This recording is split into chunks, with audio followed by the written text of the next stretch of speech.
Se acaba de estrenar en los cines uruguayos el documental Al final del partido, el otro lado de una pasión, por lo que invitamos a Federico Beltramelli a conversar con nosotros, el director de esta película documental. Bienvenido, Federico. Muchas gracias.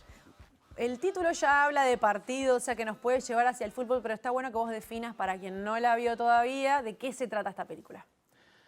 Yo creo que esta película viene a recomponer o a mostrarnos otra parte del fútbol uruguayo, y más en estos momentos. Esta película viene al encuentro de una hipótesis de la que nosotros partimos cuando empezamos a filmar, que el milagro del fútbol uruguayo no podía ser solo la red de Baby Fútbol y la maestría de nuestros jugadores, que tenía que haber otra cosa. Y esa otra cosa la empezamos a ver en esos clubes insertos en los barrios, y detrás de esos clubes, sobre todo, la gente que se ocupa de algunos roles, que son roles que no se ven, pero que son roles imprescindibles, que sin eso no juega el cuadro, que tiene que ver con cancheros, que tiene que ver con utileros. Y atrás de esos roles, las personas. Atrás de esos roles, las personas. Encontrar esa intimidad y esas historias de vida. Interesante saber la hipótesis desde la que partieron. Tiene que ver también con tu infancia en Salto, ¿no? ¿Cuándo decidiste filmar esta película? A mí siempre me quedó, cuando me vine a estudiar a Montevideo, en el año 92, más que una espina, un hueco.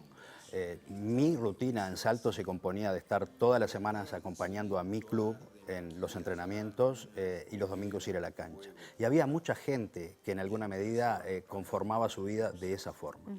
Y me crié en una media cuadra que iba del boliche de mis viejos hasta el club. Y pasábamos el día en la explanada frente al club, ¿no? Ese lugar que era de todos y no era de nadie, y eso me quedó. Hasta que en el 2014 le propuse a Mario Jacob que fuimos al club, porque le digo, acá tiene que haber una historia. Yo quiero contar la historia de mi club, que era Almagro, en Salto. Bueno, hicimos un intento, vimos, seguimos pensando, seguimos con eso en la cabeza, hasta que nos encontramos con una serie preciosa, muy cálida, muy completa, hecha por Jorge Señoranz en un medio gráfico de tirada nacional, en donde abordaba a estas personas, abordaba a estos invisibles, abordaba a estos imprescindibles, que eran los cancheros, que eran los utileros. Los cocineros también. Los que están detrás, los que sostienen. Claro, son esos roles, esos pequeños oficios. Vos hablas de Jorge Señoranz, periodista de diarios y de medios gráficos. ¿Él tuvo que ver entonces su investigación con la elección de estos personajes? Sí. Que termina siendo también la elección de algunos clubes, porque esos personajes pertenecen a algunos clubes. Está Fénix, Cerro, Villa Teresa. Sí, pero fuimos atrás de las personas. Nos interesaba mucho las personas. Es decir, para nosotros eran encontrar las personas que ejercían estos roles que nos pudieran demarcar algo. Y ahí está esa palabra clave que tiene que ver con esa resistencia, con esa condición casi indeleble que tienen todos ellos, que a veces son trabajadores pero nunca dejan de ser hinchas para poder sostener ese rol. Y fue a través de eso que entramos en contacto con las personas que están dentro del documental. Y que vos encontraste una similitud entre los cuadros chicos de Montevideo y tu cuadro del interior, o los cuadros del interior. Yo creo que logro linkear a estas personas que están en el documental con las personas que yo dejé en Salto. Cada uno de ellos me conecta con alguna de las personas que estaban allá. Y eso me parece clave, porque lo que habla es una condición universal de cada uno de ellos. Y su pujanza, su historia de vida de cada uno de ellos es muy importante. En un fútbol precario, en un fútbol con 1000 problemas, en un fútbol deficitario, en un fútbol que a su vez con la pandemia recayó más, ellos siguen estando con sus alegrías, pero lo que me fascinó fue esa cuestión de pertenencia y sobre todo, a mi juicio, la corroboración de que la hipótesis nuestra no estaba mal, que sin estas personas el fútbol uruguayo no sería tan milagroso tampoco. Que son es como ver la parte más sacrificada del fútbol, y estos personajes son todos unos luchadores. Yo rescataba algunas frases que aparecían como: hemos pasado tantas cosas, una más cuando le pasa algo a un personaje, o siempre en la lucha, o así es la vida del pobre. Son especialmente luchadores los protagonistas de tu película. Y salen adelante, y se reponen, y están, y bueno, son esa consecuencia social cultural y ese aporte a la identidad de forma silenciosa que hacen ellos, ¿no? Para veces a nosotros que nos enredamos con algunas cuestiones más mundanas, pero bastante más livianas, son como una fuerza vital que empuja, ¿no? Es decir, a mí me hizo bien conocerlos, me hizo bien poder contar sus historias, porque en definitiva es como una inyección de vida, ¿no? ¿No hay algo de denuncia en tu película? Yo leía una entrevista que te hacían que decías, no, no estaba en mi intención, pero yo también lo sentí como algo que denuncia una realidad de cierta parte del fútbol que después queremos que compita con los clubes más grandes, por ejemplo. No hay una voluntad de denuncia, es una voluntad de encontrar lo que uno se encuentra delante, son esas historias. No entramos en las hipótesis de por qué el fútbol uruguayo es como es.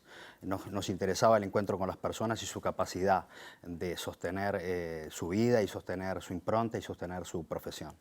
Y recién nombrabas a Mario Jacob. ¿Qué le aportó la experiencia de este grande del cine uruguayo y particularmente del cine documental? ¿Qué le aportó él a tu película, que es el productor? Y le aportó todo, ¿no? Le aportó todo porque naturalmente hubo momentos en donde uno estructuralmente no sabía, te perdés un poco en la historia y ahí hay como una fuerza, una calma, volver a encauzar, volver a seguir, volver a encontrar el hilo de la historia, ¿no? En definitiva, él en un momento me hizo una pregunta que fue clave, que me dice, bueno, pero ¿por qué querés hacer esta película? Y yo le dije, porque me conecta con lo que dejé en Salto. Entonces, eso para mí fue fundamental, porque ahí encontramos la guía, ahí encontramos la beta. Claro, yo creo que va a conectar con muchos de los espectadores en este mismo sentido que tú decís. Si te parece, vamos a ver un adelanto al final del partido y seguimos conversando.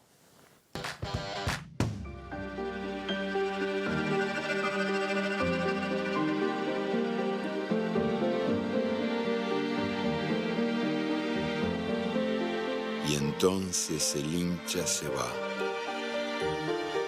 El sol se va y el hincha se va.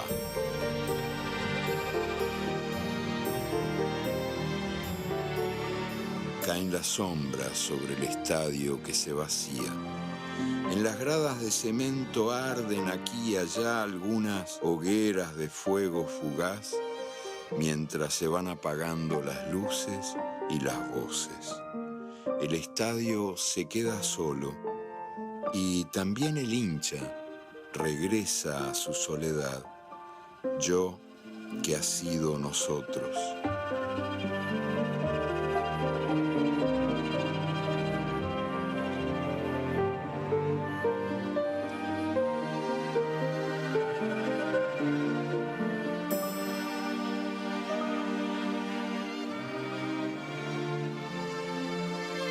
El hincha se aleja, se dispersa, se pierde, y el domingo es melancólico, como un miércoles de cenizas después de la muerte del carnaval.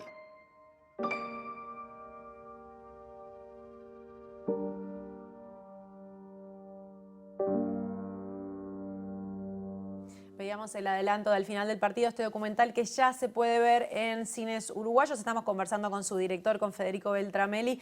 Estábamos escuchando a Galeano y hay una frase también de Javier Marías que dice que el fútbol es la recuperación semanal de la infancia. ¿Por qué elegiste esa frase?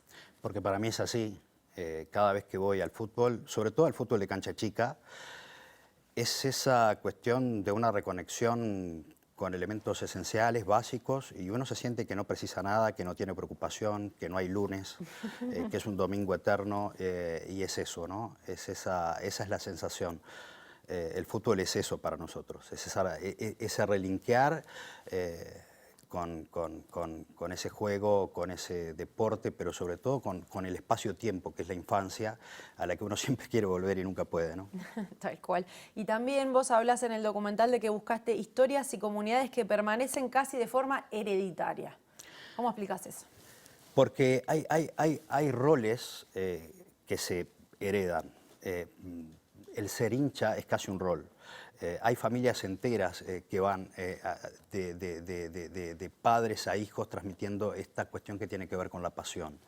Y eso se ve muy bien, por ejemplo, en el club, que fue narrado como club en la película, que es Villa Teresa, en donde hay una comunidad completa, hay familias completas que van. Y que el ritual no es solo el partido, el ritual no es solo el entrenamiento. Hay rituales, por ejemplo, de juntarse todos los miércoles al mediodía a comer. Sí. Y se hace en ese tiempo. Y eso es hereditario. Y es esa sensación que tenemos nosotros que quizás esto, que está puesto en una narrativa, que está puesto en una secuencia, que es un documental, quizás pueda terminar siendo una postal, porque no sé hasta cuándo va a durar esto en términos Claro que sea de la realidad sustentable, futbolística. claro. Y ese fue, ¿no? Ese fue el encuentro. Es tal cual. O sea, hay poca cosa más hereditarias socialmente que el cuadro de fútbol de tu padre, por ejemplo, ¿no? Exacto.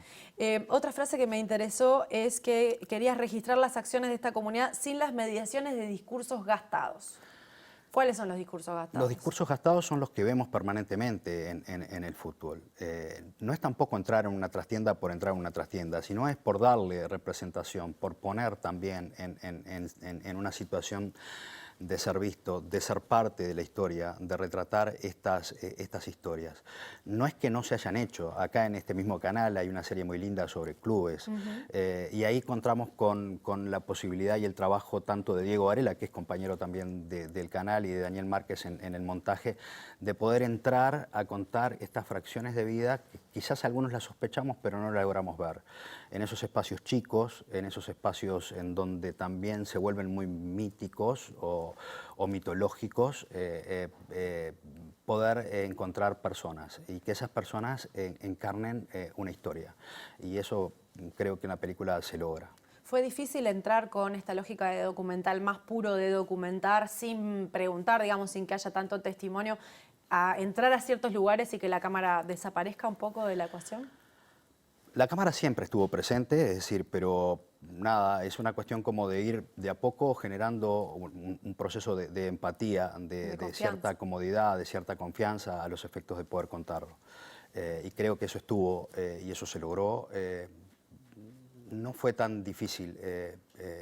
Porque hay momentos que estás presente en conversaciones en el que pueden estar hablando mal el club o que pasan cosas que yo digo, lograron mucha confianza para que digan todo esto adelante de la cámara. Y bueno, una naturalidad. Tuvimos mucho tiempo presente con ellos, ¿no? Claro, de lo mejor de la lógica documental. Para terminar, obviamente que tu idea de la religión, el fútbol como religión en un país laico es como algo que queda como una de las cosas más importantes. No es una idea mía, todo ese bloque es una gran cantidad de ecos mitológicos, como un país chico con un fútbol grande, con Maracaná, con el 30, con nuestra religión. Se ha dicho muchas veces, lo han dicho muchos, ¿no? Y somos un país laico. Entonces, tener ese vínculo religioso con todos esos ecos de cosas que nos repetimos, que nuestros padres nos dicen, que la gente dice que es parte de esa cultura que nos vamos como haciendo eco. Esa parte es eso, es esa vocación también a esas muletillas o esas cuestiones que decimos